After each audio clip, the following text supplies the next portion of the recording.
What's up guys? I hope you are doing well. I am Veer. Welcome to Studler family. तो कैसे हो दोस्तों? मैं आशा करता हूँ शानदार तरीके से आप लोग अपनी लाइफ को एंजॉय कर रहे हो, अपनी सेहत, फैमिली और पढ़ाई का ध्यान काफी अच्छे से रख रहे हो। जैसे आप लोगों का कोई सिलेक्शन का मैसेज आता है ना, आधा टेम्परेचर तो मेरा वैसे ही कम हो जाता है, आधा बुखार उतर गया मेरा आप लोगों के सिलेक्शन के मैसेज देख के।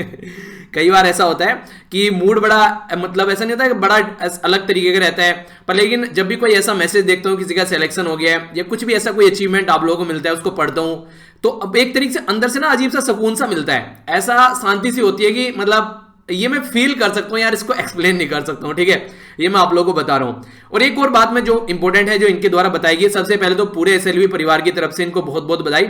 सबसे इंपॉर्टेंट बात जो मुझे लगी वो यहां पर आप लोग देखते हैं, जो आप लोगों को भी यहां पर समझनी चाहिए और जो आप लोगों को भी अंडरस्टैंड करनी चाहिए थोड़ी सी।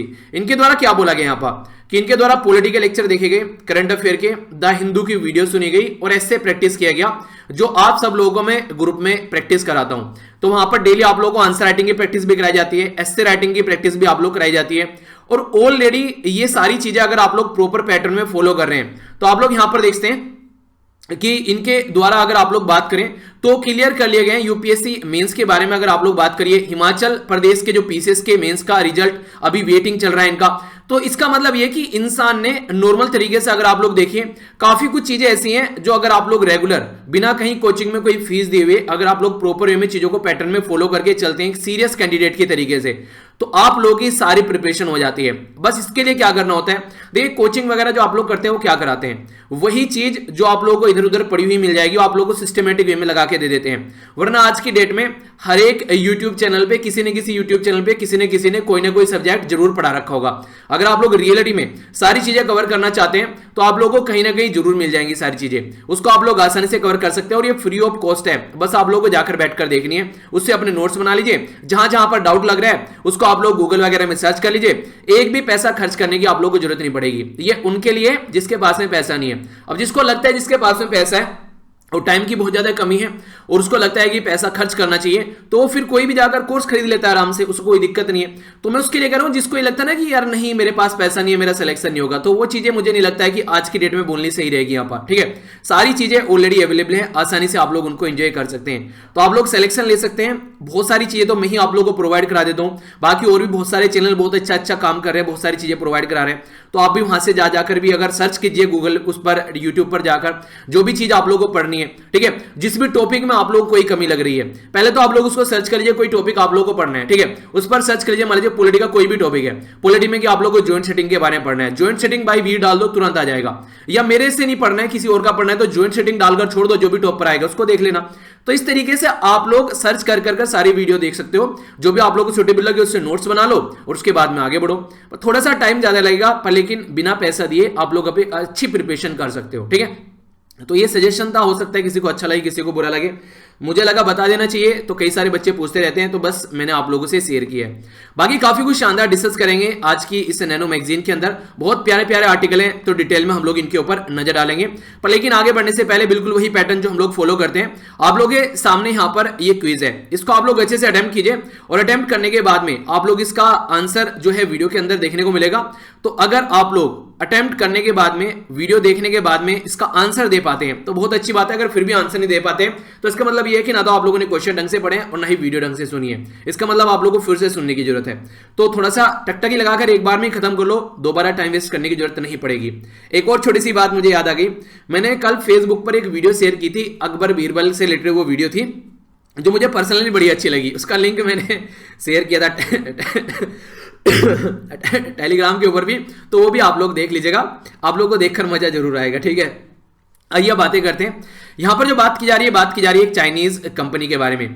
चाइनीज कंपनी के द्वारा अभी श्रीलंका के एक आइलैंड, उसका एक पर्टिकुलर एरिया है पेनिसुला श्रीलंका के अंदर, वहां पर इसके द्वारा अभी बात की जा रही है कि लगभग 45 किलोमीटर दूर है जो रामेश्वरम से, अभी सोलर प्रोजेक्ट और विंड जो हाइड्रो प्रोजेक्ट लगाने की बात की जा रही है, हाइब्रिड प्रोजेक्ट। तो उसके बारे में क्वेश्चन आप लोगों से पूछा गया है। तो ये पर्टिकुलर एरिया कहां पर है लोकेटेड, इसके बारे में हम लोग देखेंगे, कौन कौन से आइलैंड है वो समझेंगे।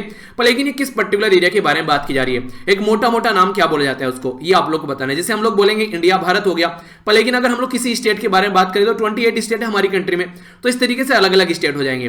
तो मैं पूरे एरिया का नाम पूछ रहा हूं, ठीक है। जिसको इस नाम के आगे पेनिनसुला लगा सकते हैं। पेनिनसुला क्या होता है? एक ऐसा एरिया जो तीन ओर से पानी से घिरा हुआ है, उसको पेनिनसुला बोलते हैं।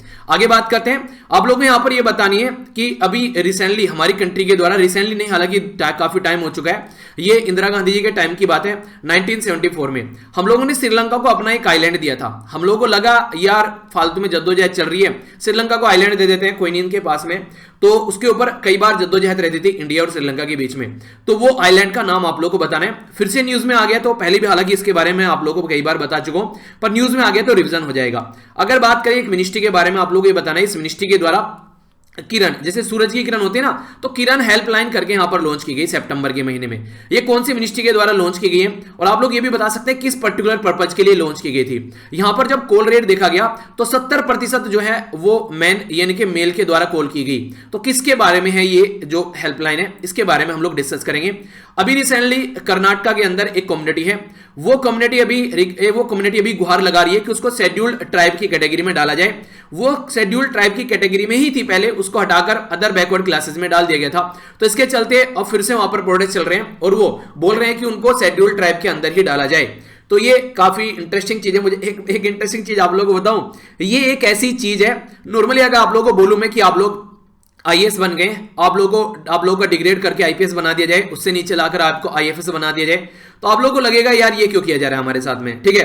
पर लेकिन जब रिजर्वेशन की बात आती है ना, जनरल वाला चाहता है ओबीसी में आ जाए, ओबीसी वाला चाहता है एससी में आ जाए, एससी वाला चाहता है एसटी में आ जाए, ये यहाँ पर काफी इंटरेस्टिंग चीज मुझे लगती है। तो यहां पर उसका फायदा होता है काफी नीचे आने का। तो ये इसलिए हमारी कंट्री में जब रिजर्वेशन स्टार्टिंग में लाया गया था, बोला गया था 10 साल के लिए रखो, पर लेकिन वो इस तरीके से फायदा नहीं पहुंचा है, तो तब से कंटिन्यू चला हुआ रहा है। और आज के डेट में इस कदर ये लोगों की नसों में घुस चुका है कि ना तो ये बाहर निकल रहा है और ना ही गवर्नमेंट इसको बाहर निकालने की कोशिश कर रही है। और इवन बहुत सारे लोग ऐसे भी जिनको इसकी रियलिटी में जरूरत भी है, पर लेकिन उन तक इसकी जो पहुंच है रिजर्वेशन की वो नहीं हो पाती है, तो उसकी वजह से दिक्कत देखने को मिलती है। तो कई सारी चीजें हैं, उलझने हैं अपने आप में ही, पर लेकिन आप लोगों से क्वेश्चन बनेगा तो ये याद रखना, ठीक है। ऐसे बीच बीच में बातें मैं आप लोग क्यों बता दूं, इसलिए ताकि अगर इंटरव्यू में भी आप लोग कोई क्वेश्चन का आंसर देना चाहते हैं तो ये कुछ ऐसी बातें मैं आप लोग बता दूं जो आप लोग वहां पर भी यूज कर सकते हैं, ठीक है। रिजर्वेशन कभी भी किसी चीज का फाइनल सॉल्यूशन नहीं है, टेम्परेरी चीज है। अगर इसको परमानेंट बनाने की कोशिश की जाएगी तो वो गलत होगा, हमारे संविधान निर्माताओं के हिसाब से अगर चले तो, ओके। आगे यहां पर बात करते हैं, प्राइम मिनिस्टर मोदी साहब के द्वारा भी डेडिकेट किया गया हमारी कंट्री में जो एलपीजी है। एलपीजी जो एक एलपीजी जो इंपोर्ट टर्मिनल था हमारी कंट्री में, ये किस पर्टिकुलर स्कीम के अंदर आता है ये आप लोगों को बताना है। पूरी जो डिटेल में न्यूज हम लोग डिस्कस करेंगे, ये पर्टिकुलर स्कीम है और बात की जा रही है वेस्ट बंगाल की। तो कौन सी स्कीम के अंदर ये आता है ये आप लोगों को बताना है। यूनियन मिनिस्टर कौन सी मिनिस्ट्री है यहां पर जिनके खांसी नहीं जा रही है यार कॉन्टिन्यूअसली, तब से बहुत काम कर लिए, अदरक से पता नहीं क्या क्या खा पी रहा हूं मैं। मिशन इनोवेशन की बात की जा रही है। मिशन इनोवेशन जो है ये किस पर्टिकुलर मिनिस्ट्री के द्वारा यहां पर जिसका फेज 2 स्टार्ट करने की बात की गई है आप लोगों को बताना है। नई रोशनी, यहां किरण की बात की, यहां रोशनी की बात कर ली। ये एक तरीके की लीडरशिप डेवलपमेंट, ये बेसिकली जो माइनॉरिटी वुमेन है उनके लिए है। कौन सी मिनिस्ट्री का जो कि अक्रॉस द इंडिया इंप्लीमेंट किया जा रहा है। इसी के साथ में वर्ल्ड सस्टेनेबल डेवलपमेंट समिट किसके द्वारा इनोग्रेट की गई, इसकी जो थीम है वो है रीडिफाइनिंग ओवर कॉमन फ्यूचर। बाकी क्या थीम है वो आप लोगों को बतानी है, ये भी क्वेश्चन है। ये सारा जो मटेरियल है, ये सारा जो माल है हम वीडियो के अंदर डिस्कस करेंगे। तो अगर आप लोग इस माल को एंजॉय करना चाहते हैं, माल मतलब एक तरीके से होने का था कि बहुत सारा मटेरियल, बहुत अच्छा, बहुत माल हाथ लगे होने का, बहुत सारा पैसा हाथ लग गया, तो उस टर्म में बोल रहा हूं, कुछ और मतलब मत निकाल लेना। मैं बोलना चाहता हूं कुछ और। कई सारे महानुभाव अपना दिमाग लगाकर उसका नया मतलब निकाल लेते हैं, फिर बोलते हैं ये क्या हो गया, सर ने क्या बोल दिया। सर ने ऐसा कुछ नहीं बोला था, वो तुम्हारी दिमाग की विकृति है जो ऐसी चीजें सोच रहे हो। चलिए आगे बढ़ते हैं। तो आइए स्टार्ट करते हैं, आगे बढ़ाते हैं आज का डिस्कशन। बात की जा रही है इंटरनेशनल न्यूज के बारे में। इंटरनेशनल जो न्यूज है यहाँ पर, ये इंडिया, श्रीलंका और चाइना का ट्रायंगल आप लोगों को देखने को मिलेगा, पर मेनली हम लोग बात करेंगे इंडिया और श्रीलंका के बारे में। 3 आइलैंड है जिनका नाम आप लोग को थोड़ा डिफरेंट लग सकता है, पर ध्यान से सुनेंगे तो आप लोग याद रख पाएंगे। एक है यहाँ पर नैनातीवु, TIVU, इसी में यहां पर बोला गया है यहां पर बोला गया एनालातीवु, TIVU, ठीक है। और एक बोला गया यहां पर ये कच्चातीवु, ठीक है, TIVU। तो ये इसके तरीके से आप लोग याद रख लीजिएगा। अब न्यूज डिस्कस कर लेते हैं थोड़ी सी। चाइनीज कंपनी के द्वारा अभी कॉन्ट्रैक्ट जीता गया है जिसमें वो सोलर और विंड एनर्जी के प्रोजेक्ट लगा पाएगी जाफना वाले रीजन में, और जाफना वाले रीजन में है यहाँ पर ये तीनों आइलैंड जिसके बारे में मैं आप लोगों से बात कर रहा हूं। जो इंपॉर्टेंट चीज हमारे लिए वो है कि ये जो रामेश्वरम है जहां से एपीजे अब्दुल कलाम सर भी आते थे, उससे ये 45 किलोमीटर की दूरी पर है ओनली, यानी कि हमारे काफी पास में है। तो स्ट्रेटेजिकली अगर देखा जाए तो चाइना जो है हमारे पड़ोस में आकर बैठ गया है। कल को अगर कुछ भी दुर्घटना घटेगी तो चाइना हमको तुरंत घेर सकता है चारों ओर से। एशियन डेवलपमेंट बैंक के द्वारा यहां पर ये जो प्रोजेक्ट है इसका एक तरीके से सपोर्ट प्रोवाइड कराई जा रही है, जो कि यहां पर जो आइलैंड वाला एरिया एक तो है यहां पर डेल्थ, एक है नैना तीहू, दूसरा है यहां पर एनाला तीहू, और यहां पर ये पर्टिकुलर 3 आइलैंड तो आप लोगों को देखने को मिलेंगे जिस पर्टिकुलर एरिया में न्यूज में है। और पाक स्टेट ऑफ जाफना पेनिसुला में आप लोगों को यहां पर ये तीनों आइलैंड है जिसमें यहां पर ये काम होने वाला है। जो यहां पर डेप्थ है ये लार्जेस्ट है जो 3 आइलैंड इनमें, और ये रामेश्वरम यानी कि तमिलनाडु के काफी ज्यादा क्लोज में है। बाकी ये हमारी कंट्री और जो श्रीलंका के बीच में एक आइलैंड है जिसका नाम है कच्चातीहू। ये काफी टिनी आइलैंड है जो हमारी कंट्री के द्वारा श्रीलंका को दे दिया गया था 1974 में, ठीक है। इसी के साथ में जो इंडिया और जो जाफना वाला रीजन है खासकर तमिलनाडु और श्रीलंका के बीच में, तो कई बार लड़ाई चलती रहती है हमारे फिशरमैन और उनके फिशरमैन की, कि यहां पर ये चलती रहती थी इस पर्टिकुलर आइलैंड पर काफी लार्ज स्केल पर। अगर मैं आप लोगों को यहां पर दिखाना चाहूं तो आप लोग इसको देख सकते हैं। ये यहां पर हो गया इंडिया अपनी कंट्री, और यहां पर हो गया ये जाफना वाला रीजन जो आप लोगों को देखने को मिल रहा है, ठीक है। इसको थोड़ा सा जूम करके अगर आप लोग देखेंगे तो आप लोग और अच्छे समझ पाएंगे। तो ये हो गया यहां पर एनाला तीहू, ये हो गया नैना तीहू, और ये पर्टिकुलर हो गया जो डेल्फ आइलैंड के बारे में बात की जा रही है। और ये है वो जो यहां पर कच्चातीहू जिसके बारे में आप लोगों से बात की थी, जो हमारे द्वारा इनको दान में दे दिया गया है। तो ये वो पर्टिकुलर आइलैंड है, ठीक है। तो सबसे ज्यादा जो पास में हमारे ये है डेल्फ, जो कि लगभग 45 किलोमीटर बोला जा रहा है। तो इसकी वजह से काफी ज्यादा टेंशन है यहाँ पर कि इंडिया के इतने पास में आकर अगर चाइना बैठ जाता है, पहले तो चाइना डेवलपमेंट के लिए कोई भी प्रोजेक्ट ऐसे लेता है, फिर आगे चलकर वहां पर वो अपने मिलिट्री स्टैब्लिशमेंट करने लगता है और भी कई सारी उल्टी सीधी हरकतें करने लगता है आउट ऑफ द बॉक्स जाके। तो यहां पर श्रीलंका क्या बोल रहे हैं कि देखो यार हमारी कोई गलती नहीं है, एशियन डेवलपमेंट बैंक के द्वारा यहां पर इसको पैसा दिया जा रहा है और चाइना यहां पर डेवलपमेंट कर रहा है। एशियन डेवलपमेंट बैंक जो है ये 1966 में बनाया गया था। तो ये जो बैंक है इसके चलते ये बोला जा रहा है कि यहां पर एक प्रॉपर प्रोसीजर के थ्रू यहां पर ऐसा कुछ काम किया जाता है। तो ऐसा नहीं है कि हमारे हाथ में है। यहां पर ये फिलीपीन में इसका आप लोगों को हेडक्वार्टर देखने को मिलेगा। तो इकोनॉमिक पर्पज है नॉर्मली अगर बात करें तो, ठीक है। तो अगर बात करें यहां पर इसके जो प्रेसिडेंट के बारे में, इनका नाम है यहां पर मासात्सुगु अस्कावा, ठीक है। तो ये इनका नाम है, अटपटा सा है, एमए याद रख लीजिएगा, एमए की डिग्री लेकर यहां तक पहुंच गई है, ठीक है, ऐसा याद कर लीजिएगा, ठीक है। तो इस पर्टिकुलर एरिया की वजह से काफी ज्यादा चीजें न्यूज में। तो ये जो 3 आइलैंड मैंने बताए हैं ये न्यूज में भी आ सकते हैं। डायरेक्ट क्वेश्चन बन सकता है आप लोगों से किन 2 कंट्री के बीच में है ये आइलैंड। कुछ और इंपॉर्टेंट बातें अगर मैं आप लोगों को शेयर करना चाहूं, ये हालांकि काफी लंबे समय से ये जो आइलैंड है इंडिया और श्रीलंका के बीच में बायलैटरल एजेंडा है, पर लेकिन यहां पर अभी चाइना की एंट्री हो रही है तो ये और ज्यादा एक कॉम्प्लिकेटेड इश्यू बनता हुआ नजर आएगा। ऑलरेडी हम लोग यहां पर जो ज्वाइंट वर्किंग ग्रुप रहता है, जिसमें हम लोग 2016 में हम लोगों ने बनाया था कि कर को कोई दिक्कत होती है तो हम लोग उसका सोल्यूशन निकालेंगे। तो ज्वाइंट वर्किंग ग्रुप है इंडिया और श्रीलंका के बीच में। तो हमारी कंट्री में जो कौन सी मिनिस्ट्री काम करती है, तो ministry of agriculture and farmer welfare of India किसके साथ मिलकर काम कर रही है, मिनिस्ट्री ऑफ फिशरी एंड जो aquatic resources development of Sri Lanka, इनके द्वारा यहां पर ये परमानेंट सॉल्यूशन निकालने की बात की गई थी जो फिशरमैन का इश्यू है। पर लेकिन उसका परमानेंट सॉल्यूशन तो निकल नहीं रहा है, ये और ज्यादा कॉम्प्लिकेटेड यहां पर होता जा रहा है। यहां पर श्रीलंका का ये भी मानना है कि देखिए अगर कोई भी प्रोजेक्ट आता है एशियन डेवलपमेंट बैंक की हेल्प के लिए तो उसमें प्रॉपर प्रोसीजर के थ्रू आता है। तो यहां पर इसमें हमारी कोई गलती नहीं है, इसको ये पैसा मिल रहा है। तो ये भी यहां पर इनके द्वारा बोला जा रहा है, इसको ब्लेम करने की कोई जरूरत नहीं है। चाइनीज प्रेजेंस जो हमारे पड़ोस में अगर हो जाती है ये काफी ज्यादा खतरनाक होगा, क्योंकि ऑलरेडी चाइना के साथ में लद्दाख वाले रीजन में हमारी झड़प चल रही है। इसी के साथ में ऑलरेडी अभी रिसेंटली इंडिया और जापान का जो प्रोजेक्ट था श्रीलंका में, जो कि ईस्टर्न कंटेनर टर्मिनल का था, वो भी टर्मिनेट कर दिया गया इनके द्वारा। तो ये सारे मुद्दे जो पैरेलल हो रहे हैं अभी यहां पर, तो ये कुछ ना कुछ इशारा कर रहे हैं कि श्रीलंका भी कुछ ना कुछ गड़बड़ी यहां पर कर रहा है, ठीक है। तो वो चीजें यहां पर देखने को मिल रही है। और सबसे बड़ी बात ये जो ऑलरेडी इंसान जो है ये श्रीलंका के जो प्रेसिडेंट है ऑलरेडी धोखा दे चुके हैं। तो इनके ऊपर अगर ये ऐसी ऐसी हरकतें कर रहे हैं, अगर ये टोटल ट्रस्टवर्दी बने रहे तो इंसान ट्रस्ट कर लेगा, चलो ठीक है आगे ये हरकत नहीं करेगा। बीच बीच में अगर ऐसी हरकतें कर रहे हैं तो इंसान जो है अब कैसे ट्रस्ट करेगा इसके ऊपर, ये बताओ। श्रीलंका के ऊपर ट्रस्ट कर सकते हैं अब यहां पर वही इंसान बैठा हुआ है जो ऑलरेडी ऐसी हरकतें की थी इसने पहले, अब फिर से ऐसी ऐसी हरकतें कर रहा है और फिर बोल रहा है कि मेरी गलती नहीं है। तो यहां पर ये कह रहे हैं कि ये मेरी गलती नहीं है, एशियन डेवलपमेंट बैंक का प्रोजेक्ट है। तो ऐसे थोड़ी ना होता है। तो ये चीजें समझाने की कोशिश की जा रही है, पर लेकिन सब समझते हैं कि खेल कहां पर रहा है, ठीक है। तो ये है पूरी न्यूज। आई होप कि आप लोगों के माइंड में क्लियर हो गई होगी। आइए अब आगे चलते हैं नेक्स्ट न्यूज की ओर। ठीक है, तो मैं आप लोगों को न्यूज का एक पूरा ओवरव्यू दे देता हूं ताकि अगर क्वेश्चन कहीं से भी बन जाए तो आप लोगों को कंफ्यूजन ना हो। और कई बार इशू भी आ जाता है, जैसे मान लीजिए आप लोग तमिलनाडु से बिलोंग करते हैं तो आप लोगों से डायरेक्ट ये इशू पूछा जा सकता है कि आप लोग इसके बारे में क्या समझते हैं। नेशनल न्यूज के बारे में आइए बात कर लेते हैं, ये थोड़ी इंपॉर्टेंट है और आप लोग भी इसको यूज कर सकते हैं अगर आप लोगों को दिक्कत होती है। बात की जा रही है किरण हेल्पलाइन के बारे में। किरण हेल्पलाइन जो है ये ministry of social justice and empowerment की है। इस पर रिसेंटली अभी 70% जो कॉल है किरण हेल्पलाइन के अंदर ये मेल कम्युनिटी के गए, ये मेल कम्युनिटी के गए। और मेल भी कम्युनिटी कौन सी थी, जो यंग एडल्ट थे, यानी कि एक तरीके से जो नवयुवक थे उनके कॉल गए। ये हेल्पलाइन एक ऐसी हेल्पलाइन है जो कि 24/7 खुली रहती है।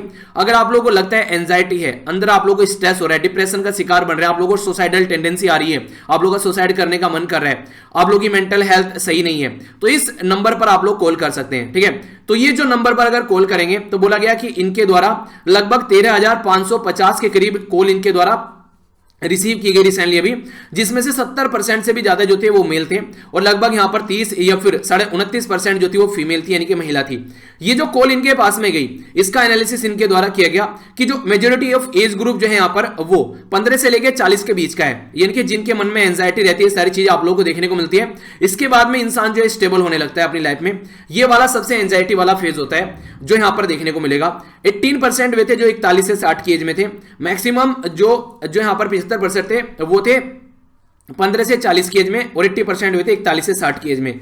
तो मेजोरिटी ऑफ चैलेंज क्या था जिनके द्वारा कॉल किया गया, एंजाइटी यानी कि घबराहट हो रही है, डिप्रेशन के शिकार बन रहे हैं। देखिए जो भी इंसान जो है ना काम पर फोकस न करके फेलियर पर फोकस करना स्टार्ट कर देगा कि यार पता नहीं होगा नहीं होगा, पता नहीं ये कैसे हो रहा है, वो सब चीजें, तो वो इंसान के अंदर डिप्रेशन आना स्टार्ट हो जाएगा। अब मैं ही आप लोगों को दिखाऊं अपना उदाहरण देकर, जैसे कि मुझे काम करते रहना अच्छा लगता है, अगर मेरा काम डिले होने लगता है या फिर मेरा काम मेरे प्री डिफाइंड टाइम पर नहीं होता है या फिर मुझे लगता है आज ये काम नहीं हो पाएगा, तो मुझे अंदर से ना इरिटेशन सी होने लगती है। मुझे ऐसा लगता है यार क्यों नहीं हो रहा है, यार ये काम किया जा सकता था। एक तो ये कि कोई कंडीशन ही नहीं है, ठीक है, आप कर ही नहीं सकते हो। देखिए दो तरीके की चीजें होती हैं, एक तो है कि आप कर ही नहीं कर सकते हो इस काम को चाहे कुछ भी हो जाए, एक है कि आप यार बाद में बोला यार ये काम किया जा सकता था। ये जो सेकंड वाली कंडीशन है ना, ये हमेशा बहुत ज्यादा इरिटेट कर देती है। अगर कभी कभी ऐसा होता है, मैंने कहा यार ये काम किया जा सकता था, किसी की कॉल आ गई, मैंने कहा यार उस पर कॉल पे लग गया, मैंने कहा यार पहले वीडियो रिकॉर्ड कर लेता या पहले अपना कोई काम कर लेता, ये कॉल तो बाद में भी की जा सकती थी।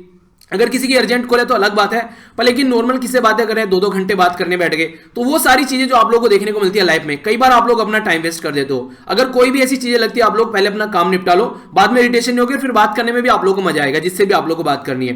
तो पहले अपना प्रेफरेंस सेट करना सीखो कि आप लोग का लाइफ में प्रेफरेंस क्या है। अगर प्रेफरेंस सेट करना सीख लिया तो सारी चीजें आप लोग को आसान लगने लगेगी। ये डिप्रेशन एंजाइटी से आप लोग दूर भागने लगोगे आराम से, आप लोग नहीं, ये आप लोगों से दूर भागने लगेगी। थोड़ी चीजें सेटल करना सीखो लाइफ में। पेंडेमिक के टाइम पर कई सारे चैलेंज रहे, लोगों का सुसाइड करने का मन किया, कई सारे लोगों की जॉब चली गई, कई सारे लोगों और कई सारी चीजों का शिकार होना पड़ा, तो ये भी कई सारी दिक्कतें यहां पर निकल कर आई।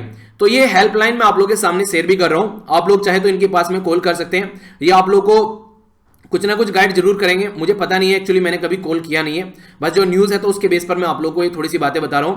ये है 1800-599-0019, फिर से सुन लीजिए 1800-599-0019। तो department of empowerment of persons with disability, जिसको दिव्यांगन भी बोला जाता है, ministry of social justice and empowerment के अंदर में आता है, गवर्नमेंट ऑफ इंडिया का।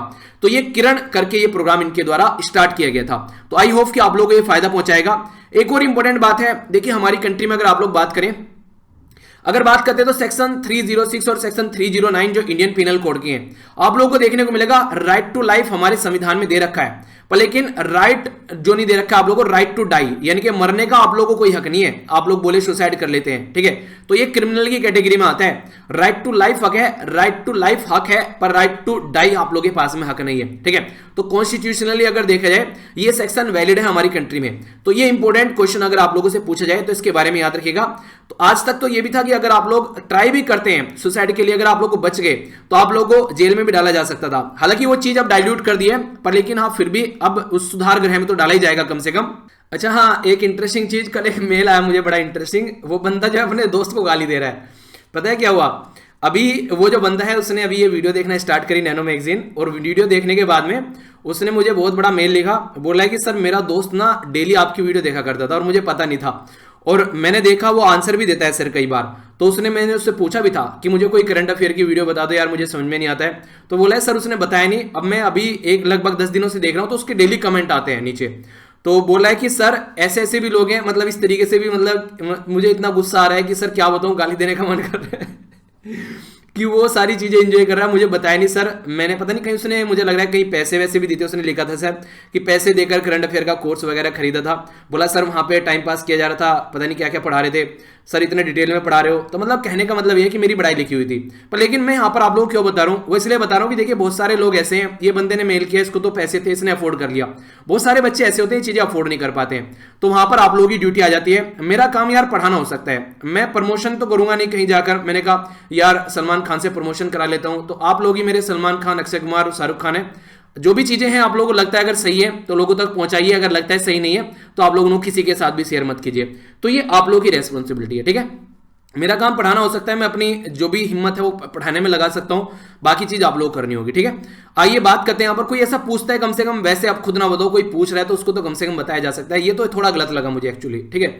यानी कि अगर इतना कंपटीशन में ड्रोगे तो कभी सिलेक्शन नहीं होगा, जिसका मैं गारंटी से बोल सकता हूं। जो बंदा अपने आप को लेकर इतना इनसिक्योर होगा वो कभी सिलेक्शन ले ही नहीं सकता है। अपने ऊपर कॉन्फिडेंस रखो यार। ये तो वही बात हो गई कि मतलब एक तरीके से चीजें सामने हैं तो हाँ मैं बस पढ़ूंगा तो मेरा पास होगा, मैं सामने वाले को बता दूंगा तो फेल हो जाएगा, ऐसा नहीं हुआ करता यार। ये सारी गलत फहमियां हैं। डब्ल्यूएचओ के बारे में बात की जाए तो डब्ल्यूएचओ जो वर्ल्ड हेल्थ ऑर्गेनाइजेशन है, तो उसके द्वारा बोला जा रहा है मेंटल हेल्थ क्या होता है। तो स्टेट ऑफ वेलबींग यानी कि मेंटल हेल्थ की जो सही कंडीशन है वो क्या होती है, तो इसको क्या बोलते हैं आप लोग। ये होता है एक तरीके से अपनी खुद की एबिलिटी से जब इंसान जो है वो नॉर्मल स्ट्रेस को हैंडल कर लेता है, अपने काम को प्रॉपर तरीके से करता है और फ्रूटफुल तरीके से कम्युनिटी के साथ में इंगेजमेंट करता है और अपना कंट्रीब्यूशन भी देता है। तो इसका मतलब ये है मेंटली वो बंदा जो है वो स्टेबल है।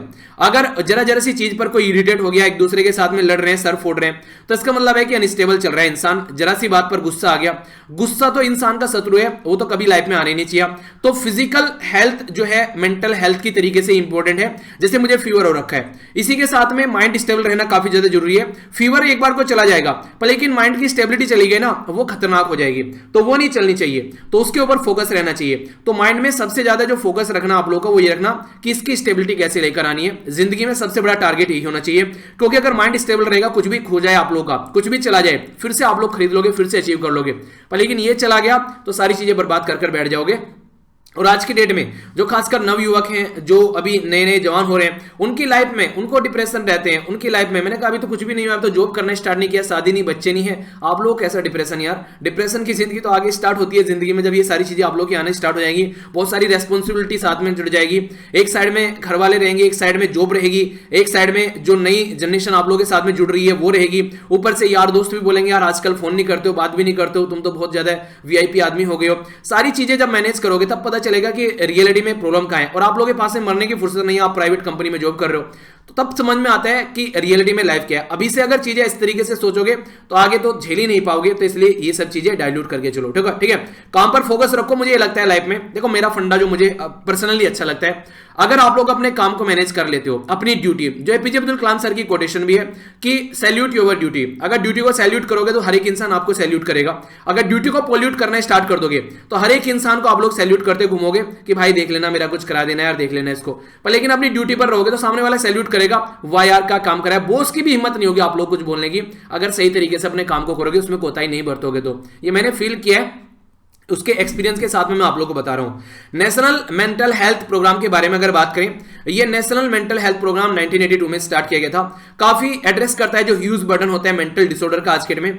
कई बार आप लोगों को देखने को मिलता है कि इस तरीके से कई सारी प्रॉब्लम निकल कर आती है मेंटल हेल्थ को लेकर। कई सारे लोग तो इसको बीमारी की कैटेगरी में रख देते हैं और कई सारे लोग इसको बीमारी के तरीके से काउंट ही नहीं करते हैं। पर लेकिन रियलिटी में बात यह कि लंबे समय तक अगर आप लोग किसी ऐसे माहौल में रहोगे तो चाहे आप लोग कितने भी हंसपुष्ट क्यों ना हो, आप लोग डिप्रेशन के शिकार बन ही जाओगे। तो अपना माहौल चेंज करते रहिए। जिंदगी को ज्यादा इस तरीके से मत लीजिए कि यार पता नहीं क्या होने वाला है, ऐसा नहीं हो गया तो पता नहीं क्या हो जाएगा, तो वो नहीं लेना चाहिए, ठीक है। बिल्कुल मजे मजे में काम करो, अपना काम होना चाहिए, वो कंप्लीट होना चाहिए। पंक्चुअल नहीं हो सकते हो तो कम से कम रेगुलर हो जाओ। पंक्चुअल और रेगुलर में क्या डिफरेंस होता है? पंक्चुअल का मतलब होता है कि बिल्कुल इस टाइम ही ये काम करना है। रेगुलर का मतलब क्या है कि हाँ आज ये काम करना है, ठीक है, शाम तक कर लेंगे आराम से। पर लेकिन पंक्चुअल का मतलब इसी टाइम पर करना है। तो पंक्चुअल अगर कभी कभी नहीं हो पा रहे हो कोई दिक्कत नहीं है, कम से कम रेगुलर बन जाओ, ठीक है। तो काम को आराम से कर लो, पर डिप्रेशन के शिकार मत बनो, वो सब चीजें सही नहीं होती है, ओके। अगर बात करें आज के डेट में, फिर इसको रीस्ट्रेटेजाइज किया गया 2003 में, दो और चीजें डाली गई, modernisation of the state mental hospital, upgradation किया गया यहाँ पर जो साइकेट्रिस्ट विंग होती है मेडिकल कॉलेज और जनरल हॉस्पिटल के अंदर में, क्योंकि इनको भी एज ए बीमारी की तरीके से ट्रीट किया जाने लगा। और आज की डेट में इसके ऊपर भी बहुत सारे लोगों का बिजनेस चल रहा है, जो कि देखिए आज के डेट में बीमारी ना वैसे भी क्रिएट कर दी जाती है कुछ। तो एक वीडियो मैंने शेयर की थी, आप लोगों को याद होगा फेसबुक पर भी मैंने शेयर की थी वो वीडियो। फेसबुक पर मैं वीडियो क्यों शेयर करता हूं, एक बच्चे के द्वारा बोला गया, यार देखो वो वीडियो किसी और की होती है, ठीक है, तो फेसबुक पर कम्युनिटी स्ट्राइक तो आती नहीं है, अगर यूट्यूब पर उनको शेयर करूंगा तो तुरंत चैनल को बंद कर दिया जाएगा, ठीक है। तो किसी और की वीडियो है वो, तो इसलिए वहां पर शेयर कर दिया जाता है। कल को फेसबुक का पेज अगर बंद भी हो जाएगा तो कोई दिक्कत नहीं है, ठीक है तो उसमें कोई दिक्कत नहीं रहने वाली है। तो वहां से ऐसी कोई मेरी कनेक्टिविटी भी नहीं है आप लोगों के साथ में, मैं तो यूट्यूब के साथ में कनेक्ट रहता हूं, जो पढ़ाई की चीजें चलती हैं, तो वहां पर ऐसी ऐसी गाइडेंस की चीजें मैं शेयर करता रहता हूं। उसका बेसिक पर्पज यही रहता है ताकि आप लोगों को साइड वाली चीजें भी जानने को मिलती रहे, ओके। तो इसके चलते यहां पर बात करें, मेंटल हेल्थ केयर एक्ट लाया गया हमारी कंट्री में 2017 में, जिसमें यहां पर फोकस किया गया कि मेंटल हेल्थ केयर नाम की भी कोई चीज होनी चाहिए और गवर्नमेंट के द्वारा फंड कर इसको फोकस किया जाए। इससे पहले मानते ही नहीं थे कि इस पर फोकस देना भी चाहिए क्या, तो इसको फोकस देकर चला गया। और इसी के साथ में रिड्यूस किया गया जो स्कोप था 309, जिसके तहत अटेम्प्ट अगर कोई सुसाइड कर रहा है तो उसको पनिशेबल जो माना जा रहा था, यानी कि अगर आप लोगों ने सुसाइड कर लिया और आप लोग बच गए तो उसके बाद में फिर क्या होगा, फिर आप लोगों को पुलिस जो है वो डंडे आएगी। तो अब क्या हो गया, अब ऐसा नहीं है कि पहले तो यहां से बचो फिर वहां से, तो इसका मतलब इससे अच्छा तो मर ही जाते, वो वाली फीलिंग आती है मजाक कर रहा हूं, फालतू की चीजें। सुसाइड से ज्यादा घटिया चीज इस धरती पर कोई नहीं है यार। सोचो एक मिनट के लिए, जो ये चीजें हैं सुसाइड वगैरह ये सारी चीजें, इससे रिजल्ट क्या निकलने वाला है। अगर दुनिया में सारी प्रॉब्लम का सोल्यूशन ये सुसाइड होता ना, तो सबसे पहले हर एक वो महान इंसान सुसाइड कर लेता जिसने हर एक बड़ी प्रॉब्लम का सोल्यूशन निकाला। अब से पहले तो कई बार तो मैं ही सुसाइड कर लेता अगर सोल्यूशन निकलने वाली बात आती। तो ये सारी चीजें कभी भी सुसाइड से सॉल्यूशन नहीं निकलता है। At the end of the day आप लोग डटना सीखिए, आज नहीं तो कल सॉल्यूशन जरूर निकलेगा। अपने आप को थामना सीखिए, वो है सॉल्यूशन सब चीजों का। अपने आप को समझिए, वो है सॉल्यूशन सब चीजों का, ठीक है। और भाषण बहुत ज्यादा हो गया आज के लेक्चर में, लेक्चर लंबा जाएगा मुझे दिख रहा है, ठीक है। कई बार ना मैं भी आउट ऑफ द बॉक्स चला जाता हूँ कई सारे बच्चे तो बोल भी देते हैं, कह रहे हैं सर कई बार तो काफी ज्यादा एक्स्ट्रा चीजें बता देते हो। एक्स्ट्रा नहीं बोलते, वो वर्ड यूज करते हैं बड़े गंदे वाला कि बकवास करते हो मैंने कहा ये सही है। देखो पता है क्या रहता है, यही चीजें अगर मैं ऑफलाइन क्लास में कहीं बैठा हुआ पढ़ा रहा था तो सब इंजॉय करते हैं। रीजन क्या है, 2-2 ढाई घंटे क्लास होती है, मजे में टीचर को भी लगता है थोड़ा सा टाइम पास कर लेते हैं। और यहाँ पर मैं काम की भी चीजें बताता हूँ तो जरा सी भी इधर उधर होता हूँ तो ये लगने लगता है पता नहीं क्या क्या बोलने लग गया। मतलब समझ रहे हो आप लोग कितना शॉर्ट टेम्पर इंसान होता जा रहा है। चलिए कोई नहीं है, अपने दुख दर्द में आप लोगों के साथ में शेयर नहीं करूंगा तो और किसके साथ में शेयर करूंगा बात की जा रही है यहाँ पर कुरुबा कम्युनिटी के बारे में। कुरुबा कम्युनिटी जो है ये कर्नाटका के अंदर है, और कर्नाटका के अंदर ये ऐसी कम्युनिटी है जो अपने आप को बोल रही है कि हमको शेड्यूल्ड ट्राइब में डालो। तो ये यहाँ पर इसके लिए गुहार लगा रही है, सेंटर को बोल रही है कि इंक्लूड करो हमको शेड्यूल्ड ट्राइब के अंदर में। अभी 1977 में, अभी नहीं 1977 में हमारी कंट्री में LG हवनूर की अध्यक्षता में एक कमेटी बनाएगी। उन्होंने बोला कि इसको मोस्ट बैकवर्ड क्लासेस में डाल दो, इसको SC कैटेगरी से हटाकर। तो इसको उस टाइम पर कम्युनिटी को चेंज किया गया। तो ये कम्युनिटी जो है ये अभी चिल्ला रही है उस चीज को लेकर कि ये गलत चीजें हैं। और ऐसा नहीं कि एक ही राज्य में देखने को मिलती है, कई राज्य में देखने को मिलती है। और ये क्या है, ये जो भेड़ बकरियां होती है उनको चराने वाले जो होते हैं, तो ट्रेडिशनल वो वाली कम्युनिटी है। तो ये कम्युनिटी अभी बोल रही है कि हमको ST कैटेगरी में डालो, आपको ST कैटेगरी में डालो, उसी में बेसिकली हमको होना चाहिए। हम लोग OBC जो अदर बैकवर्ड क्लासेस है, मोस्ट बैकवर्ड क्लासेस है, इसमें नहीं होना चाहिए था, ठीक है। तो कमीशन ने बोला कि जो रिस्ट्रिक्टेड जो बेसिकली जो कमीशन के द्वारा जो बातें बताई गई यहाँ पर, तो ये पर्टिकुलर एरिया जैसे बिदर हो गया, ठीक है, यदगीर हो गया, इसी के साथ में कालाबुरगी हो गया, कलबुर्गी हो गया, इसी के साथ में यहाँ पर मेदकेरी हो गया। तो ये सारा जो एरिया है ये आप लोगों को पर्टिकुलर एरिया देखने को मिलेगा। तो यहाँ पर अगर कर्नाटका के बारे में बात करूं, ये कर्नाटका आप लोग देखते हैं, तो यहाँ पर ये पर्टिकुलर एरिया आप लोगों को देखने को मिलेगा। तो कर्नाटका के अंदर, थोड़ा सा केरला के अंदर, तो इधर उधर आप लोगों को चीजें देखने को मिलेगी। ये वाला मैप सही नहीं लग रहा है, ये वाला देखो, ठीक है, कर्नाटका हो गया, ठीक है। तो अभी मैं आप लोगों को दिखाऊंगा और किस किस एरिया में आप लोगों को देखने को मिलेगा। कर्नाटका को गोवा, महाराष्ट्र, तेलंगाना, आंध्र प्रदेश, तमिलनाडु और केरला टच कर रहे हैं। तो ये जो कर्नाटका को टच करने वाले जो राज्य हैं, जब से तेलंगाना एक नया राज्य बना, आंध्र प्रदेश से अलग हो गए, तब से इनकी संख्या बढ़ गई है। तो कंफ्यूज मत होना, 2014 से अब कर्नाटका को टच करने वाले जो राज्य हैं उनकी संख्या बढ़कर 6 हो गई है, पहले 5 थी, ओके। कई बार क्वेश्चन बन जाते हैं ऐसे भी, तो कंफ्यूज मत होइएगा। कर्नाटका के अंदर थोड़ा सा अंदर लेकर आप लोगों को चलता हूं। अगर कर्नाटका से आप लोग बिलोंग करते हैं तो आप लोगों को ये काफी इंपॉर्टेंट लग रहा होगा और स्टेट के एग्जाम में भी आप लोगों से पूछा जा सकता है, तो थोड़ा सा और ध्यान से आप लोग सुन लीजिएगा। बाकी सेंट्रल लेवल के एग्जाम में क्वेश्चन बन सकता है। जो कुर्बाज है यहाँ पर ये लगभग 9.3% जो स्टेट की पॉपुलेशन को काउंट करते हैं, यानी कि इतना स्टेट की पॉपुलेशन के अंदर आते हैं। बाकी लिंगायत जो काफी ज्यादा न्यूज में रहते हैं, इसी के साथ में वो का लिंगाज जो यहाँ पर देखने को मिलेंगे, और मुस्लिम कम्युनिटी, इसमें 4th लार्जेस्ट पे यहाँ पर ये कुर्बाज आ जाते हैं। ऐसा नहीं है कि यहाँ पर ये कर्नाटका के अंदर ही है, ये आप लोगों को महाराष्ट्र वाले रीजन में आप लोगों को देखने को मिलेंगे, इसी के साथ में गुजरात वाले रीजन में, राजस्थान वाले रीजन में और हरियाणा वाले रीजन में, तो अलग अलग रीजन में ये कम्युनिटी पाई जाती है। सुप्रीम कोर्ट के द्वारा जब कर्नाटका के लिए बोला गया, कर्नाटका के लिए नहीं, बेसिकली ये इंदिरा साहनी केस था कि 50% से ज्यादा रिजर्वेशन नहीं होना चाहिए, तो उस टाइम पर कर्नाटका ने इसको बोला 50% से ज्यादा रिजर्वेशन नहीं देना है, तो उस टाइम पर यहां पर ये चीजें निकल कर आई। तो 32 अदर बैकवर्ड क्लासेस के लिए हो गया, जो मुस्लिम क्रिश्चियन जैन्स हो गए उनके लिए 50 हो गया, 15%। एससी के लिए गलत बोल देगा कुछ, एक minute, cap of the reservation 50% थी, 32% जो था वो बैकवर्ड क्लासेस के लिए हो गया, इंक्लूडिंग मुस्लिम और क्रिश्चियन जैन, ठीक है, ये यहां पर है, ओके। 15% एससी के लिए हो गया और 3% एसटी के लिए हो गया। तो इस तरीके से रिजर्वेशन का ये डिस्ट्रीब्यूशन किया गया। तो ये नॉर्मली आप लोगों को देखने को मिल ही जाता है, ये ऐसा रिजर्वेशन का डिस्ट्रीब्यूशन है। तो ये कर्नाटका के बारे में मैंने आप लोगों से पूरी न्यूज डिस्कस की, और कम्युनिटी न्यूज में है तो इसलिए आप लोगों से क्वेश्चन बन सकता है। अब जो सेंट्रल लेवल के एग्जाम की तैयारी कर रहे हैं उनके लिए भी कुछ खास खबर है आप लोगों के लिए यहाँ पर, ये जो कि क्वेश्चन बन जाएगा। हमारे संविधान में आर्टिकल जो 366 है, अनुच्छेद 366 हमारे संविधान का, वो रेफर करता है शेड्यूल ट्राइब को, यानी कि शेड्यूल ट्राइब नाम की कोई चीज है, और इसमें बोलता है कि इसके बारे में जो बताया गया है इसके बारे में डिटेल में, तो आर्टिकल 342 में देखने को मिलेगा। आर्टिकल 342 ये बोलता है कि कम्युनिटी जो है वो अगर शेड्यूल कास्ट की, जो शेड्यूल ट्राइब की कैटेगरी में आएगी, तो प्रेसिडेंट जो है हमारी कंट्री में वो नोटिफाई करेंगे पब्लिक ऑर्डर के तहत यहाँ पर कि हाँ इसको इस कैटेगरी में लेकर आना है, और फिर अमेंडमेंट किया जाएगा पार्लियामेंट के अंदर ताकि उसको शेड्यूल ट्राइब में डाला जा सके, ठीक है। तो यहां से ये कैटेगरी निकल के आती है। तो list of the schedule tribe state और यूनियन टेरिटरी के अंदर जो कम्युनिटी डिक्लेयर की जाती है शेड्यूल ट्राइब के अंदर, तो state need not to be so in another state, यानी कि ऐसा नहीं है कि वो दूसरी स्टेट में अगर शेड्यूल ट्राइब है तो ही यहां पर इस स्टेट में भी शेड्यूल ट्राइब वो रहेगी, ऐसा पॉसिबल नहीं है। हो सकता है वहां पर ज्यादा वो कम्युनिटी यहां पर कम हो, या यहां पर वो दूसरी कम्युनिटी यहां पर किस तरीके से, तो स्टेट की अलग होती है और जो सेंट्रल लेवल पर है वो आप लोगों को अलग लेवल पर देखने को मिलेगी। कई सारी कम्युनिटी ऐसी हैं जिनको आप लोगों को देखोगे अदर बैकवर्ड क्लासेस में आती है उत्तर प्रदेश के अंदर में, ठीक है। तो जैसे अभी आप लोग देखो, जैसे अभी जो प्रोटेस्ट कर रही थी जाट कम्युनिटी उत्तर प्रदेश के अंदर, वो आप लोगों को ओबीसी में देखने को मिलेगी, ठीक है, इस तरीके से समझ सकते हैं। पर सेंट्रल लेवल पर जो जाट कम्युनिटी है वो ओबीसी में नहीं आती है, जिसके लिए जब 2014 में इलेक्शन थे कांग्रेस ने पूरी जो कम्युनिटी थी उसको रिजर्वेशन दे दिया था कि सेंटर में भी इनको ओबीसी में डाल दिया जाए, तो वो फिर बाद में सुप्रीम कोर्ट ने हटा दिया। तो ये ऐसी चीजें आप लोग समझ सकते हैं, ये उदाहरण देने के लिए आप लोगों को बताया ताकि आप लोगों के माइंड में क्लैरिटी आ जाए। तो कई सारी ऐसी चीजें आप लोगों को देखने को मिलेगी। इकोनॉमी से रिलेटेड इंपॉर्टेंट न्यूज है जो एक पर्टिकुलर स्टेट के साथ भी आप लोग कनेक्ट कर देख सकते हैं। बात की जा रही है अभी वेस्ट बंगाल के बारे में। तो प्राइम मिनिस्टर मोदी जी के द्वारा विजिट किया गया और लिक्विडिफाइड जो पेट्रोलियम गैस है इंपोर्ट टर्मिनल जो है उसका 348 किलोमीटर, जो कि यहां पर ये Dobhi Durgapur natural gas pipeline section जो है प्रधानमंत्री ऊर्जा, ये याद रखिएगा, प्रधानमंत्री ऊर्जा गंगा प्रोजेक्ट के तहत ये यहां पर अभी डेडिकेट किया गया। तो ये इंपॉर्टेंट आप लोगों से क्वेश्चन बन सकता है। तो यहां पर ये कहीं ना कहीं काफी लार्ज स्केल पर जो फायदा पहुंचाएगा इस पर्टिकुलर एरिया को, लगभग 10 डिस्ट्रिक्ट बिहार के और झारखंड को भी ये फायदा पहुंचाएगा वेस्ट बंगाल के साथ साथ में।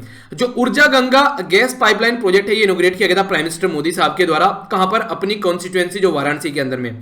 कब इसको लॉन्च किया गया था? ये 2016 में इसको लॉन्च किया गया था, याद रखना। ये पाइपलाइन जो लेंथ है इसकी, जो यहां पर जिसके बारे में बात कर रहा हूं, ये लगभग 2540 किलोमीटर लंबा ये अंडर कंस्ट्रक्शन ये प्रोजेक्ट है, जो कि उत्तर प्रदेश से लेकर उड़ीसा तक पहुंचने वाला है, ठीक है। तो इसके चलते यहां पर इस प्रोजेक्ट के तहत यहां पर हम लोग बात कर रहे हैं। तो क्वेश्चन अगर बन जाए तो कंफ्यूजन में आप लोग मत आइएगा।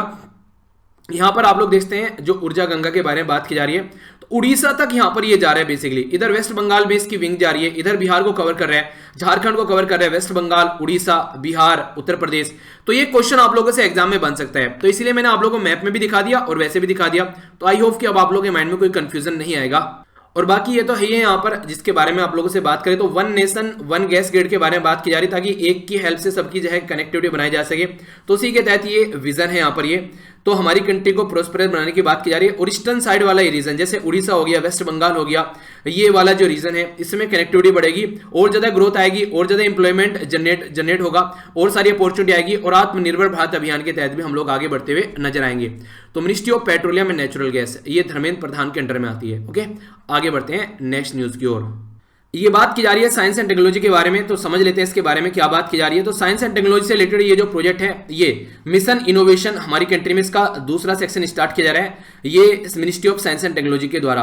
बेसिकली इंडिया में जो मिनिस्ट्री ऑफ स्टीयरिंग कमेटी है, बेसिकली एक कमेटी है यहाँ पर जिसमें हमारी कंट्री रोल प्ले कर रही है काफी बड़ा, बिजनेस के पॉइंट ऑफ व्यू से भी और डेवलपमेंट के पॉइंट ऑफ व्यू से भी।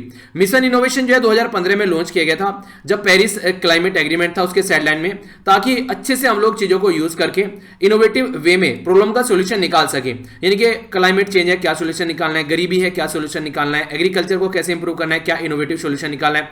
तो इस तरीके से तो ग्लोबल ये यहाँ पर 24 कंट्री और यूरोपियन कंट्री के द्वारा मिलकर यहाँ पर ग्लोबल क्लीन एनर्जी इनोवेशन के ऊपर फोकस दिया गया।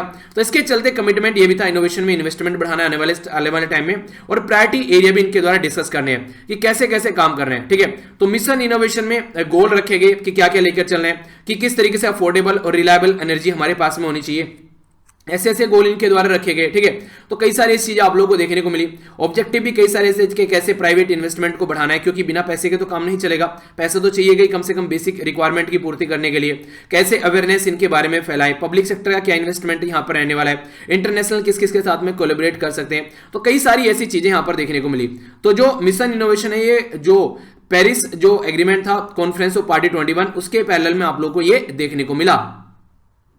तो यही कई सारी चीजें हैं जो इसका फेज 2 अभी स्टार्ट किया जा रहा है। तो इनोवेशन के लिए प्लेटफॉर्म को बढ़ाए गए, यहाँ पर पब्लिक और प्राइवेट पार्टनरशिप यहाँ पर काफी अच्छे वे में आने वाली है। इसी के साथ में कई और सारी चीजें, जैसे क्लीन एनर्जी जो हमारी कंट्री में बात करें, इंडिया के जो इनिशिएटिव है उसके साथ में ये मिलकर काम करेगा। जैसे अगर बात करूं यहाँ पर, ये क्लीन एनर्जी जो इंटरनेशनल जो इनकम्बेशन सेंटर है उसके बारे में बात की जा रही है, ताकि सही लेवल पर पब्लिक प्राइवेट पार्टनरशिप करके हम लोग यहाँ पर डिपार्टमेंट ऑफ बायोटेक्नोलॉजी के साथ भी सही क्लीन एनर्जी के ऊपर फोकस देकर चल सके। इंक्रीज सोलर कैपेसिटी, ये तो याद रख लीजिएगा, किसी न किसी एग्जाम में आप लोगों को ये टपका हुआ मिलेगा। ये बात की जा रही है लगभग 450 गीगावाट आप लोगों को यहां पर नजर आएगी, 2030 तक का हमारी कंट्री का टारगेट है। और 175 गीगावाट का कब तक है, ये है 2022 तक का। ठीक है, तो ये एक इंपॉर्टेंट है यहां पर, जिसके बारे में आप लोगों से क्वेश्चन बन सकता है, जो कि याद रखना। बाकी बायोफ्यूल को लेकर, इथेनॉल ब्लेंडिंग को लेकर, ये भी कई सारी बातें हमारी कंट्री में चल रही है। बायोफ्यूल पॉलिसी लाई गई थी, उसमें बोला गया था कि 20% इथेनॉल ब्लेंडिंग की जाएगी और 5% बायोडीजल ब्लेंडिंग आप लोग को देखने को मिलेगी। तो ये 2030 तक का टारगेट है। इससे फायदा क्या होगा, बाहर से जो हम लोग खरीद कर लेकर आ रहे हैं उसमें से मान लीजिए 25% लाना कम कर दिया तो हमारी कंट्री में, और ये जो खरीदा जाएगा ये किसानों को फायदा पहुंचाएगा। तो जो किसानों को इनकम डबल करने का जो टारगेट है 2022 तक, तो वो भी एक पैरेलल प्रोग्राम आप लोग को यहाँ पर देखने को मिलेगा। तो इथेनॉल ब्लेंडिंग प्रोग्राम को आप लोग यहाँ पर इस तरीके समझ सकते हैं। प्रधानमंत्री उज्ज्वला योजना जो है वर्ल्ड मोस्ट जो एक्सटेंसिव स्कीम है कुकिंग फ्यूल के लिए, आप लोगों को पता ही है। तो ये भी एक तरीके से क्लीन एनर्जी के ऊपर फोकस करती है, जो मिनिस्ट्री ऑफ पेट्रोलियम के अंडर में आती है। इंडिया और जो स्वीडन है वो भी मिलकर काम कर रहे हैं ताकि ऐसी सिचुएशन को अवॉइड किया जा सके। इसी के चलते कई सारी कंपनी आपस में पार्टनरशिप कर रही है, जिनको 100 मिलियन टन तक का जो पोटेंशियल है लगभग कार्बन एमिशन को रिड्यूस करने का 2030 तक का। बेसिक फोकस ये है कि जो भी यहां पर उल्टी सीधी चीजें निकल रही हैं उनको कैसे कंट्रोल करना है, ताकि इन्वायरमेंट को नुकसान न हो और सही डायरेक्शन में चीजें बढ़ सकें। डिजास्टर के बारे में बात की जा रही है। पर्सनली ज्यादा इंपॉर्टेंट तो न्यूज मुझे नहीं लगी, पर फिर भी कई बार ऐसा जो टर्म वगैरह कई बार एग्जाम में पूछ ली जाती है, इसके बारे में थोड़ा सा मैं आप लोगों से डिस्कस कर लेता हूं। देखिए, अरुणाचल प्रदेश के अंदर ये सादिया वाला कोई रीजन है, 1697 में यहां पर अर्थक्वेक आया था। अभी साइंटिस्ट के द्वारा यहां पर इसके बारे में पता लगाया गया कि उस टाइम पर जो अर्थक्वेक था उसकी क्या कंडीशन थी यहां पर। तो इसके बारे में अभी अरुणाचल प्रदेश और आसाम के बॉर्डर पर ये कंडीशन देखने को मिली थी, जिसके बारे में साइंटिस्ट अभी पता लगा रहे हैं। तो Wadia institute of Himalaya geology है, इनके द्वारा यहां पर कई सारी चीजें देखने को मिली, जिससे पता लगाया जा रहा है क्या सिचुएशन उस टाइम पर क्रिएट हुई थी। जो साइट है यहां पर यह है टिडिंग सुल्तूर जोन। ठीक है, तो ये ईस्टर्न हिमालय वाले रीजन में देखने को मिलेगा, इंडो बर्मा वाली रेंज में आप लोगों को नजर आएगा। तो इसके बारे में बेसिकली ये न्यूज है। ठीक है, तो ये हल्का सा आप लोग इसके बारे में याद रखते हैं। तो बेसिकली ये वाला मैप भी हालांकि ज्यादा समझ में तो आएगा नहीं, मतलब हल्का सा याद रखिएगा, अरुणाचल प्रदेश वाले रीजन की बात की जा रही है। ओके, तो ये इसके बारे में अगर पूछ ले आप लोगों से कोई डायरेक्ट क्वेश्चन देकर कि ये सादिया अर्थक्वेक कब आया था, तो 1697 की बात की जा रही है। अब इसके आइडेंटिफाइड की जा रही है चीजें, क्या क्या कंडीशन उस टाइम पर देखने को मिली। फायदा इसका ये कि फ्यूचर में अगर कोई सिचुएशन बने तो उसको रोका जा सके, कुछ ऐसा अल्टरनेटिव कर सकते हैं कि हम लोग, उसके ऊपर फोकस है बेसिकली। एक छोटे सा जो न्यूज आप लोगों के लिए क्वेश्चन बन सकती है यहां पर, ये सुबनसिरी रिवर, जो सादिया टाउन है वो इस रिवर पर आप लोगों को लोकेटेड देखने को मिलेगा। ट्रांस हिमालयन रिवर है जो ट्रिब्यूटरी है ब्रह्मपुत्र की। ये इंपॉर्टेंट क्वेश्चन आप लोग याद रख लीजिएगा। जो सादिया जो टाउन है बेसिकली इसके बारे में मैंने आप लोगों से बात की, ये इस रिवर पर आप लोगों को देखने को मिलेगा। तो ये क्वेश्चन आप लोगों से एक बैकग्राउंड में जाकर पूछा जा सकता है। गवर्नमेंट स्कीम के बारे में बात की जा रही है और ये जो स्कीम है इसको बोला जा रहा है नई रोशनी। नई रोशनी जो है यहां पर ये बेसिकली हमारी कंट्री में एक लीडरशिप डेवलपमेंट प्रोजेक्ट है। किसका? ये मिनिस्ट्री ऑफ माइनॉरिटी का। तो ये माइनॉरिटी वुमेन के लिए यहां पर ये स्टार्ट किया गया था, जिसको अक्रॉस द इंडिया इंप्लीमेंट किया जा रहा है ताकि वुमेन के अंदर कॉन्फिडेंस लाया जा सके, नॉलेज प्रोवाइड कराया जा सके, टूल और टेक्निक बताई जा सके कि कैसे सिस्टम को लेकर आगे चला जा सकता है, कैसे वो अपना रोल प्ले कर सकती है। तो उनको इंपावर करने की बात की जा रही है, इंडिपेंडेंट कॉन्फिडेंट एक सोसाइटी बनाई जा सके उनकी हेल्प से। और इसी के चलते 6 डे ट्रेनिंग प्रोग्राम भी यहां पर चलाया जा रहा है, जो कि नई रोशनी तो मिनिस्ट्री ऑफ माइनॉरिटी के अंदर आता है। ये एक तो इंपॉर्टेंट पॉइंट याद रखिएगा। बाकी क्या क्या एरिया यहां पर कवर किए जाने हैं, तो leadership of the women through the participation in decision making, कैसे वो लीडरशिप रोल प्ले कर सकते हैं। Educational programme for women, health and the hygiene के बारे में बात की जाएगी, जो कि बीमारी का काफी बड़ा रीजन रहता है। इसी के साथ में जो राइट के बारे में बात की जा रही है, फाइनेंशियल लिटरेसी, डिजिटल लिटरेसी, स्वच्छ Bharat skill, advocacy of social and the behaviour के बारे में। नॉन गवर्नमेंटल ऑर्गेनाइजेशन भी यहां पर पार्टिसिपेट करेंगे। ये एक तरीके से जो स्कीम इंप्लीमेंट की जा रही है through non governmental organisation under जो नई रोशनी स्कीम के तहत।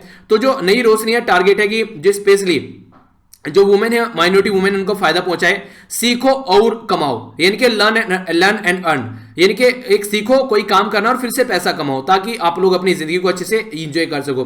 देखिए, अगर जिंदगी में अगर अच्छा पैसा कमा लिया ना, तो इसका मतलब ये नहीं कि गलत तरीके से पैसा कमाया गया। अच्छे तरीके से भी पैसे कमाने के साथ है, पर लेकिन उसमें थोड़ा टाइम ज्यादा लगता है। तो किसी को नुकसान न पहुंचाकर, धोखा न देकर पैसा न कमाना कोई सही तरीका नहीं है, वो कहीं ना कहीं निकल जाएगा। सही तरीके से कमा गया पैसा हमेशा कमाएगा। नई मंजिल scheme 30% of total beneficiary women है यहाँ पर। तो बहुत सारी ऐसी स्कीम है जो मिनिस्ट्री ऑफ माइनॉरिटी के अंदर आती है, ठीक है। तो ये उनमें से एक है जिसके बारे में याद रख सकते हैं आप लोग। ये काफी रेयर डिजीज के बारे में यहां पर बात करेंगे, तो हेल्थ से रिलेटेड इश्यू है, जिसको थोड़ा ध्यान से सुनिएगा। बात की जा रही है मिक्रोपोलिस सैक्रेडिसेस। तो ये इसको शॉर्ट फॉर्म में MPS के नाम से भी इसको जानते हैं, हंटर सिंड्रोम या एटेन्यूएटेड टाइप भी इसको बोला जाता है। तो अभी क्या हुआ, अभी 2 ब्रदर यानी कि 2 भाई जो थे वो सफर कर रहे थे इस पर्टिकुलर बीमारी से। तो दिल्ली हाई कोर्ट में पहुंचे और बोले सेंटर या फिर जो एम्स है वो मिलकर काम करें, इनको फ्री हेल्थ प्रोवाइड करें, क्योंकि एक रेयर डिसीज है जो कि इनके अंदर देखने को मिल रही है। इसके चलते क्या होता है, दो मोस्टली इफेक्ट करती है यहां पर जो बॉडीज को।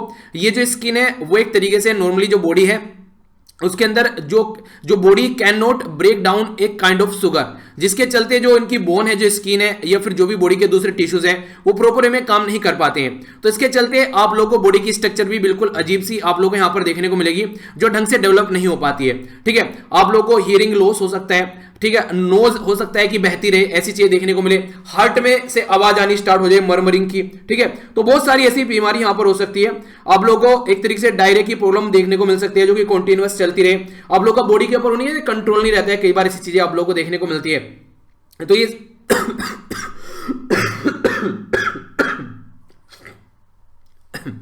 सॉरी यार, तो ये सारी प्रॉब्लम आप लोगों को यहां पर देखने को मिलेगी। पर लेकिन जो इंटरेस्टिंग चीज है आप लोगों से जो क्वेश्चन एग्जाम में बन सकता है, आप लोगों ने देखा होगा कि नॉर्मली जब बच्चा पैदा होता है तो मेल और फीमेल यानी कि मदर और फादर से मिलकर बच्चा बनता है। जैसे फादर के जो क्रोमोसोम्स हैं XY और मदर के हैं XX।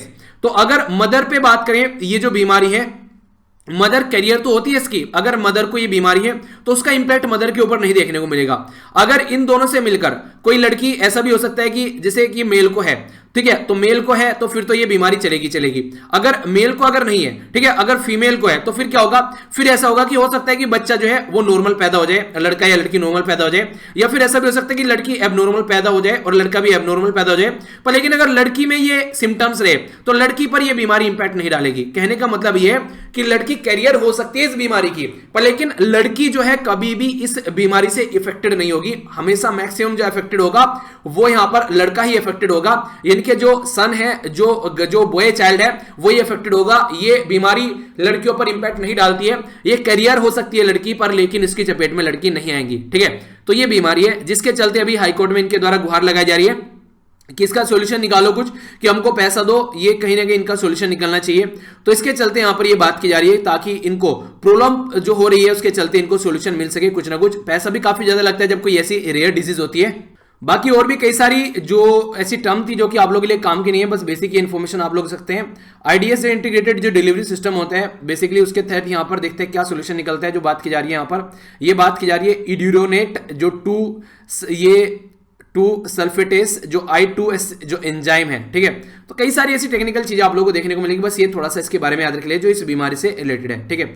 बाकी ये क्वेश्चन आप लोगों से जो बन जाए कि हाँ वुमेन कैरियर होती है, मैन कैरियर होता है, ये क्वेश्चन आप लोगों से बन सकता है, जो कि कंफ्यूजन नहीं होना चाहिए। ओके, इंपॉर्टेंट न्यूज है और वो भी इन्वायरमेंट के बारे में है। क्या बात की जा रही है, ढंग से समझते हैं। वर्ल्ड सस्टेनेबल डेवलपमेंट समिट किसके द्वारा इनोग्रेट की गई? हमारी कंट्री के प्राइम मिनिस्टर मोदी जी के द्वारा इनोग्रेट की गई।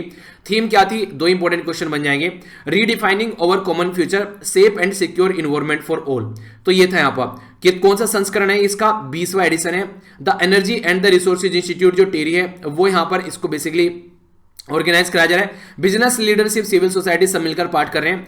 तो इंडिया की जो ministry of environment, forest and climate change, new renewable energy, ministry of earth science, ये सारे की पार्टनर हैं जो कि यहाँ पर मिलकर काम कर रहे हैं। ठीक है, तो ये पर्टिकुलर है। तो यहाँ पर बेसिकली फोकस यही है कैसे बीमारी, भुखमरी, इन सब चीजों को मिटाना है। तो इसके सबके चीजों के बारे में बात करते हैं। ये काफी इंटरेस्टिंग मुझे वीडियो लगी है छोटी सी। इसमें टोटल जो सस्टेनेबल डेवलपमेंट गोल है वो सारे आप लोग यहाँ पर दिखाए गए हैं। ठीक है, तो ये काफी इंटरेस्टिंग है, इसको आप लोग एक तरीके से देख सकते हैं। सारे सस्टेनेबल डेवलपमेंट गोल आप लोगों के सामने एक एक कर आ रहे हैं। ठीक है, तो ये 17 के 17 सस्टेनेबल डेवलपमेंट गोल आप लोगों को यहाँ पर दिखाए जा रहे हैं। मुझे नहीं लगता कि अब आप लोगों को ये भूलने चाहिए, अब तो इतनी बार दिखा चुका हूँ ऐसे ऐसे वैसे वैसे कर भी। तो ये 10 से लेकर 12 तारीख तक ये न्यू दिल्ली में आप लोगों को देखने को मिल रही है, जिसके बारे में आप लोग एक आइडिया रख सकते हैं। हिस्ट्री से रिलेटेड भी न्यूज है, थोड़ी सी इंपॉर्टेंट आप लोग इसको बोल सकते हैं। क्वेश्चन आप लोगों से कई बार ऐसे बन जाते हैं। ये बात की जा रही है आसाम के बारे में, और आसाम में जो देखिया जुली ये टाउन है यहाँ पर, जिसको मार्टियर टाउन भी बोला जाता है, इनके शहीदों का शहर इसको बोला जाता है, ऐतिहासिक। प्राइम मिनिस्टर मोदी साहब के द्वारा विजिट किया गया अभी यहाँ पर, तो उसके बारे में बात की जा रही है। देखिया जुली जो है एसोसिएटेड रहा क्विट इंडिया मूवमेंट रहा हमारी कंट्री में 1942 में। इसी के साथ में काफी सारे जो यंग मार्टियर यानी कि जो शहीद आप लोगों को देखने को मिलेंगे इंडियन फ्रीडम स्ट्रगल के मूवमेंट में। सितंबर 20 1942 में जो क्विट इंडिया मूवमेंट जो चलाया गया, तो काफी बड़ा रोल प्ले किया गया जो सेवरल एरिया आसाम के अंदर में। तो एक तरीके से काफी लोगों के द्वारा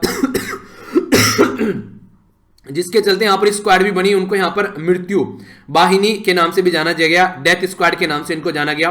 कई सारी वुमेन के द्वारा भी पार्टिसिपेट किया गया, ट्राई कलर अडेप्ट किए गए, कई सारी चीजें ऐसे देखने को मिली। तो ये पर्टिकुलर आसाम के बारे में बात की जा रही है। ठीक है, तो इसके बारे में ये आइडिया रखिएगा पर्टिकुलर लोकेशन के बारे में। तो ये था टोटल आज का डिस्कशन। मैं आशा करता हूं कि आप लोगों ने एंजॉय किया होगा। देख लेते हैं क्या क्या डिस्कस किया, इसके बाद में क्विज को अटेम्प्ट किए बिना मगर मत जाइएगा। ठीक है, सबसे पहले हम लोगों ने यहाँ पर श्रीलंका, इंडिया और चाइना के बीच में जो तिरंगबाजी है वो समझी। नेशनल न्यूज में किरण के बारे में हम लोगों ने जाना। नेक्स्ट हम लोगों ने यहाँ पर कुबा जो कम्युनिटी है कुरुबा, ठीक है, उसके बारे में जाना कर्नाटक के अंदर। नेचुरल गैस पाइपलाइन के बारे में जो प्रोजेक्ट था और एक स्कीम के बारे में भी जाना। मिशन इनोवेशन के बारे में हम लोगों ने बात की।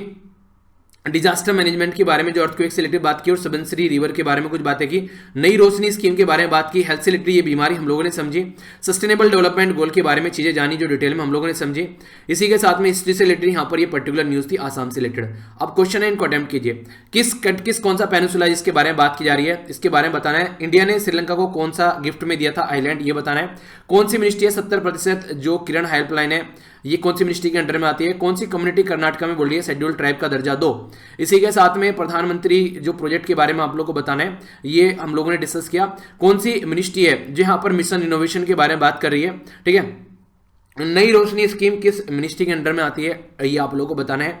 नेक्स्ट यहाँ पर जो वर्ल्ड सस्टेनेबल जो डेवलपमेंट समिट थी उसके बारे में बताया किसके द्वारा इनोग्रेट की गई और इसकी थीम क्या है, ये क्वेश्चन है। आइए थोड़ा सा रिवीजन कर लेते हैं, बस थोड़ा सा और रुक जाइएगा। मुझे पता है कईयों के पेट में दर्द होने लगा होगा, इसको एक बार देख लीजिए। ठीक है, सबसे पहले बात की जा रही है international day of women and the girl child के बारे में। ये थीम क्या है ये आप लोग बतानी है। ह्यूमन राइट काउंसिल ये रिप्लेस करके बनाई गई थी किसको, United nation commission on human right. ठीक है, तो ये तो आंसर ही हो गया। चलिए आप लोगों के सामने नेक्स्ट यहां पर बताना है कि कौन सी रिपोर्ट है जिसके द्वारा बोला गया कि हमारी कंट्री में कौन सी ऑर्गेनाइजेशन है जिसके द्वारा बोला गया कि अनऑर्गेनाइज जो पार्टी हो काफी ज्यादा लार्ज स्केल पर बढ़ गई हैं। उड़ीसा के साथ में कौन कौन से राज्य बॉर्डर टच करते हैं क्योंकि इनके साथ में इनके डिस्प्यूट भी हैं। कौन सा इंडस्ट्रियल पार्क के बारे में बात की जा रही है, इंडस्ट्री के बारे में बात की जा रही है, ये किसके अंडर में आते हैं, स्टेट गवर्नमेंट या फिर सेंट्रल गवर्नमेंट, इसको कौन बेसिकली रखता है, कौन मैनेज करता है। कौन सा IIT है जो हाइड्रोजन को अलग कर रहा है वाटर से बड़े सस्ते दाम में। इसी के साथ में ट्विन इंजन डेक जो बेस्ट फाइटर जिसके बारे में बात की थी, किसको रिप्लेस करने वाला है नेवी के लिए। और हम लोगों ने बात की थी यहाँ पर ये स्कूल एंड रेजिडेंशियल जो समग्र शिक्षा के तहत फंडेड जो बेसिकली एरिया है इसका नाम किसके नाम पर रखा गया था? हमारी कंट्री के महान पर्सनैलिटी के नाम पर रखा गया था। आंसर देख लेते हैं। पहले यहां पर बात की जा रही थीम है women scientist at the forefront of the fight against कोविड-19, ठीक है। Association for democratic reform ADR का नाम याद रखेगा। नेक्स्ट बात की जा रही है आंध्र प्रदेश, वेस्ट बंगाल, छत्तीसगढ़, झारखंड के बारे में याद रखेगा। स्टेट गवर्नमेंट यहां पर इसको कंट्रोल करेगी, कोई ऐसे पार्क वगैरह है। बाकी यहां पर Indian institute of technology IIT Delhi के बारे में याद रखना। और यहां पर नेवी का जो मिग 29 के है ये रिप्लेस किया जा रहा है किसके द्वारा? जो नया अभी नेवी को दिया जा रहा है TEDBF, ठीक है। Netaji Subhash Chandra Bose residential school and hostel इसका नाम रखा जा रहा है। तो ये था आज का डिस्कशन, छोटा सा नन्ना सा मुन्ना सा प्यारा सा। वो एक बच्चा कह रहा है सब नाम तो रख दिया नैनो मैगजीन, बड़ी इतनी है ये। पहले स्टार्टिंग में नैनो मैगजीन ही थी, फिर मुझे लगा कि डिटेल में पढ़ाना चाहिए मैगजीन मतलब नाम से क्या रखा है, ठीक है। नाम तो पता नहीं किसी के कैसे कैसे रहते हैं, पर लेकिन काम तो पूरा होना चाहिए ना, जो कि एग्जाम में फायदा पहुंचाए। तो इसलिए थोड़ा सा इसको एंजॉय कीजिए अच्छे से। PDF यहाँ से जाकर डाउनलोड कर लेना, मेरे साथ कनेक्ट भी आप लोग यहाँ से रह सकते हैं। बाकी ट्विटर, इंस्टाग्राम और फेसबुक तक है, एंजॉय कीजिए लाइफ को और ध्यान रखिए अपना पढ़ाई का और सेहत का भी, ठीक है। नेक्स्ट लेक्चर में मिलता हूँ, तब तक के लिए जय हिंद। बड़ों को नमस्ते, छोटों को प्यार। ओके।